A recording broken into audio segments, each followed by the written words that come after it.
বাংলাদেশ প্রসঙ্গে ট্রাম্প কি বলেছেন। সকালে কিছু কিছু পত্রিকায় রিপোর্ট হয়েছে, শিরোনাম এমন হয়েছে যে বাংলাদেশের দায়িত্ব ট্রাম্প মোদির হাতে তুলে দিয়েছে। আসলে কি তাই দিয়েছে, অথবা ট্রাম্প তুলে দেওয়ার কি? এটাও কিন্তু একটা বেসিক কোশ্চেন। এবং এটা নিয়ে দেখলাম একটা ধুমধুমার কাণ্ড। ভারতের মিডিয়াগুলোও দেখলাম নানা রকম নিউজ করেছে। তবে এগুলো নিয়ে নানা রকম ব্যাখ্যা হচ্ছে। এমনকি আমাদের আইন উপদেষ্টাকেও দেখলাম যেটা নিয়ে উনি একটা ব্যাখ্যা দিয়েছেন। ওনার ফেসবুক পেজে একটা লেখা লিখেছেন এবং সেখানে উনি বলেছেন যে এই হেডলাইনগুলো মিসলিডিং ছিল, ঠিকমতো অনুবাদ তারা করতে পারেনি, অথবা তারা ইচ্ছে করেই ভুল করেছে, এই ধরনের নানা রকম কথাবার্তা ছিল। আমি এগুলো নিয়ে অত ডিটেলে যাবো না, কারণ এগুলি গেলে পরে কেন যাবো আমি বুঝতে পারছি না। আমি আবার তবু আপনাদেরকে, যারা এই অনুষ্ঠান আগের নিউজগুলো দেখেননি, তাদেরকে, যারা শুনছেন এই অনুষ্ঠান, তাদেরকে আমি একটা মোটামুটি একটা ধারণা দিই তাহলে হবে। এই যৌথ সংবাদ সম্মেলনে একজন ভারতীয় সাংবাদিক উনি ইংরেজিতে জিজ্ঞাসা করেছেন যে এই যে বাংলাদেশ প্রসঙ্গে তার জিজ্ঞাসা ছিল যে বাংলাদেশে যুক্তরাষ্ট্রের ডিপ স্টেটের কোনো ভূমিকা ছিল কিনা। এই ছিল প্রশ্ন। ডিপ স্টেট জিনিসটা কি এটা একটু আপনাদের বলে নিই।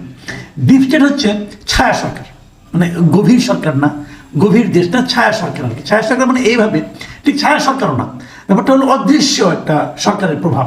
মানে যুক্তরাষ্ট্র বাংলাদেশের এই যে পট পরিবর্তন, এই পট পরিবর্তনে যুক্তরাষ্ট্রের সরাসরি রাষ্ট্রীয় কোনো ভূমিকা না থাকলেও যুক্তরাষ্ট্রের কিছু কর্মকর্তা, সরকারি গোয়েন্দা সংস্থার কিছু কর্মকর্তা, অথবা বেসরকারি কোনো ব্যবসায়ী যিনি অর্থলগ্নি করতে পারেন এমন কোনো ব্যক্তিবর্গ, তারা এই পট পরিবর্তনে কোনো ভূমিকা রেখেছে কিনা। এই যে লোকগুলি বললাম আমি, সরকারি বেসরকারি পাওয়ারফুল বিভিন্ন ব্যক্তি, তারা আনুষ্ঠানিকভাবে না, অনানুষ্ঠানিকভাবে কোনো ভূমিকা রাখা, এটাই হলো ডিপ স্টেট। এটাই উনি জিজ্ঞাসা করেছেন যে ডিপ স্টেটের কোনো ভূমিকা ছিল কিনা। দেখেন, পৃথিবীর কোনো দেশের সরকার প্রধানকে স্বীকার করবে যে হ্যাঁ আমার ডিপ স্টেটের একটা ভূমিকা ছিল? করবে না। তো প্রশ্ন করার জন্য করা। এখন এই প্রশ্নে কিন্তু নরেন্দ্র মোদী কি হয়েছেন আমি জানি না, ডোনাল্ড ট্রাম্পের তো খুশি হওয়ার কোনো কারণ নাই, এবং ওনার জবাব পত্র সবাই জানেন। উনি বলুন না আমাদের ডিপ স্টেটের কোনো ভূমিকা ছিল না, এবং উনি তাই বলেছেন যে আমাদের ডিপ স্টেটের কোনো ভূমিকা ছিল না। এবং এক পর্যায়ে উনি কি বলেছেন সেটা আমি আপনাদেরকে একটু বলি। উনি বলেছেন যে সেখানে আমাদের ডিপ স্টেটের কোনো ভূমিকা, ইংরেজি বলেছেন, বাংলায় আমার মতো করে অনুবাদ করে বলছি আপনাকে, যে সেখানে আমাদের ডিপ স্টেটের কোনো ভূমিকা ছিল না। এটা এমন একটা বিষয় যেখানে প্রধানমন্ত্রী, মানে নরেন্দ্র মোদীকে ইঙ্গিত করে বলেছেন, প্রধানমন্ত্রী দীর্ঘদিন ধরে কাজ করছেন।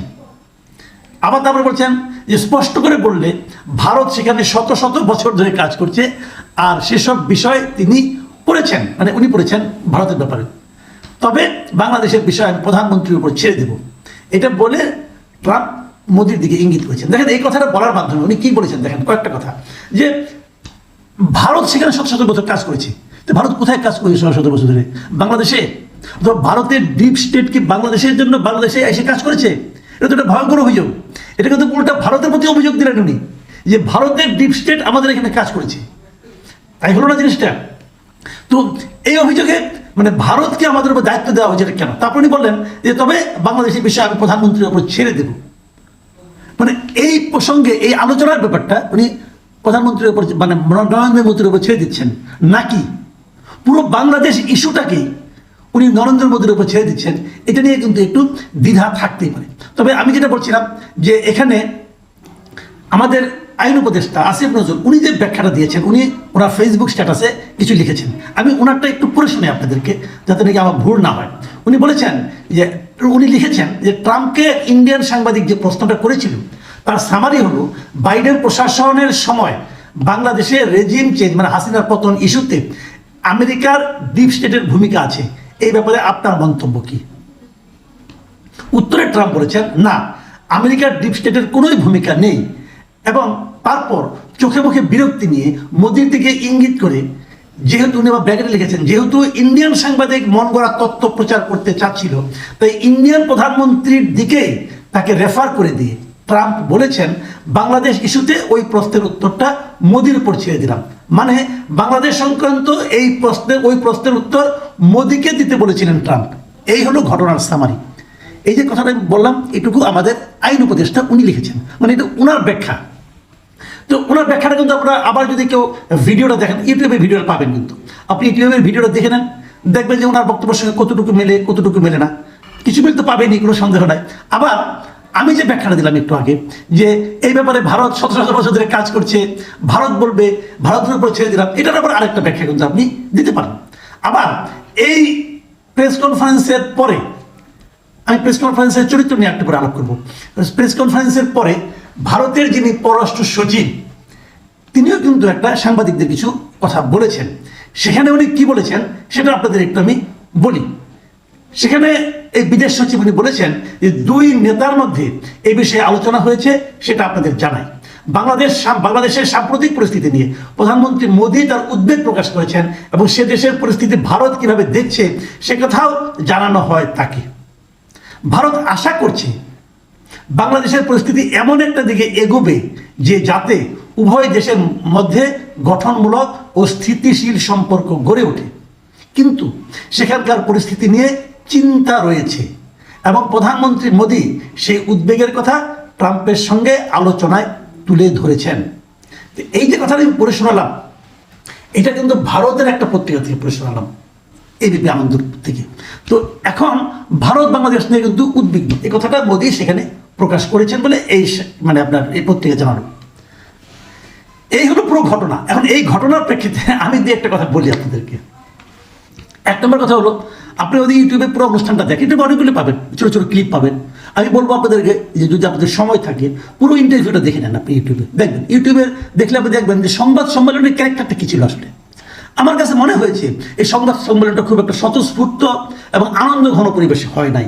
এক নম্বর, দেখবেন দুইজন বসে আছে পাশাপাশি এবং বসার ভঙ্গিতে যে খুব একটা আনুষ্ঠানিকতা এরকম আমি দেখিনি। আর সাংবাদিক বসেছিল ফ্লোরে, সাংবাদিকদের বসার কোনো ব্যবস্থা কিন্তু ওখানে ছিল না। আমার কাছে খুব অবাক লাগছে যে যুক্তরাষ্ট্রে অনুষ্ঠিত একটা সংবাদ সম্মেলন, সেখানে সব সাংবাদিকরা মাটিতে বসে কেন, মানে ফ্লোরে বসে কেন। আবার আরেকটা জিনিস আমি দেখেছি, একটা প্রশ্ন করার জন্য হুড়োহুড়ি ভাব। যুক্তরাষ্ট্রে এই ধরনের আমি কখনো সংবাদ সম্মেলন দেখিনি যে প্রশ্ন করার জন্য হুড়ুর একজন একজনকে ওভারল্যাপিং করে কথা বলছেন, একসঙ্গে 4-5 জন প্রশ্ন করছেন, তারপরে একজন কথা যার গলার স্বর জোরে হচ্ছে, তিনি কথা বলতে পারছেন, অন্যরা পাচ্ছেন। এই ধরনের দৃশ্য আমি কখনো দেখিনি। এখানে দেখলাম মনে হলো যেন ভারতে অথবা বাংলাদেশে অথবা আমাদের এই সাবকন্টিনেন্টের কোনো একটা আমি মানে সংবাদ সম্মেলন দেখছি। আবার আরেকটা জিনিস দেখলাম, এটা খুব প্রিপেয়ার্ড ছিল না। তা আমার হলো কীভাবে, আমি দেখলাম যে পেছনে দুজন ট্রান্সলেটর ছিল, মানে অনুবাদক, তারা অনুবাদ করে দিচ্ছি। ভারতীয় সাংবাদিক ইংরেজিতে করছে, ওটাও দেখলাম আমার অনুবাদ করে দিচ্ছে ট্রাম্পকে। মানে উনি কি ভারতের ইংরেজি বোঝেন না আমি জানি না কী হলো। আবার হিন্দিতে একজন অনুবাদ করছে। তো সব মিলিয়ে সংবাদ সম্মেলনটাই আমার কাছে আপ্লুত মাত মনে হয় না। এত বড় দুজন নেতা, সারা দুনিয়ায় যারা নাকি গণতন্ত্রের প্রতিভা হিসেবে পরিচিত, তাদের মতো লোক বসে সংবাদ সম্মেলন করছেন, কিন্তু এরকম আগোছালো কেন আমার কাছে আমি বুঝতে পারি না। দ্বিতীয় যে কথাটা বলে আমি আলোচনাটা শেষ করব, সেটা হলো ভারত এবং যুক্তরাষ্ট্রের দুই মানে সরকার প্রধানের সংবাদ সম্মেলন হয়েছে। সেখানে বাংলাদেশ প্রসঙ্গে একটা কথা এসেছে, যে কথাটার একাধিক অর্থ হতে পারে, কিন্তু সেটা নিয়ে আমরা তো উদ্বিগ্ন কেন? আজকে সোশ্যাল মিডিয়ায় আমি দেখলাম কতজন যে কত রকম ব্যাখ্যা দিচ্ছে। যারা নাকি এই সরকারকে অপছন্দ করে তারা ব্যাখ্যা দিচ্ছে এই সরকারের এবার দিন শেষ, কারণ ভারতকে দায়িত্ব দিয়েছে যুক্তরাষ্ট্র, এবার ভারত আমাদের উপরে ঝাঁপিয়ে পড়বে, এই একটা ভাষণ দেখছি। আবার আরেকটা ভাষণ দেখছি, না ভারতকে কোনো দায়িত্বই দেওয়া হয়নি, ভারত কিছুই করবে না, আমেরিকাই সব করবে, এই আরেকটা ভার্সন। আমি বুঝতে পারি না এই বিতর্কে আমাদের উপদেষ্টারা মধ্যে জড়িয়ে গেলেন কেন? দরকারটা কি? আমাদের আর কোনো কাজ নাই, ওখানে কি হলো কি না হলো এটা পাত্তা দেওয়ার দরকারটা কি? আমি তো এটা বুঝতে পারছি না কিছু। যুক্তরাষ্ট্র ভারতকে দায়িত্ব দেওয়ার কে? বাংলাদেশ কি যুক্তরাষ্ট্রের প্রপার্টি? যে যুক্তরাষ্ট্র বলে দিল যে আমার এই 3 ছেলেকে তুমি দেখো। ভাই আমি তো কোনো এই 3 ছেলে না, আমি একটা স্বাধীন সার্বভৌম রাষ্ট্র। তো আমাকে কেন এটা নিয়ে এত টেনশন করতে হচ্ছে? এতই কি সহজ সব কিছু? দুনিয়াটা এতই সহজ?